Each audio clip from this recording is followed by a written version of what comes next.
কলকাতা শহরতলির একটি বিখ্যাত নার্সিংহোম এসকে নার্সিংহোম। এই নার্সিংহোমের পোস্টমর্টম বিভাগের প্রধান ডাক্তার সৌভিক রায়।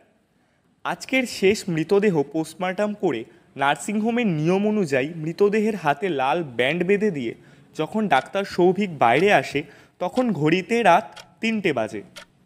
নার্সিংহোম সম্পূর্ণ ফাঁকা। লিফটের দিকে এগোতে এগোতে সৌভিক কিছুক্ষণ আগে পোস্টমর্টম করা মেয়েটির কথা ভাবতে থাকে। অল্প বয়সী মেয়ে, অ্যাক্সিডেন্টে মারা গেছে। এইসব ভাবতে ভাবতে লিফট চলে আসে।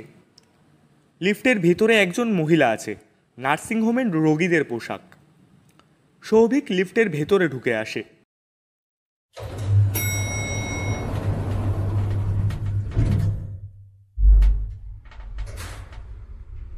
নমস্কার ডাক্তারবাবু।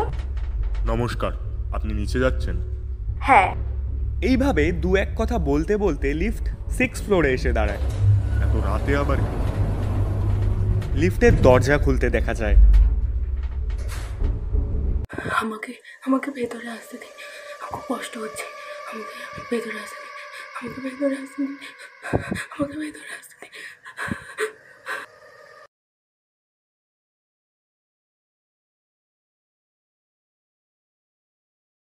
এমন সময় ডাক্তার সৌভিক তাড়াতাড়ি লিফটের দরজা বন্ধের বোতাম টিপে দিল। তৎক্ষণাৎ লিফটের দরজা বন্ধ হয়ে গেল। এ কি, আপনি এটা কি করছেন? বন্ধ করে দিলেন কেন? মেয়েটির সাহায্যের দরকার ছিল।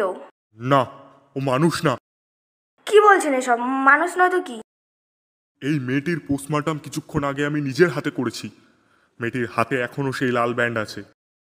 লাল ব্যান্ড? কিসের লাল ব্যান্ড?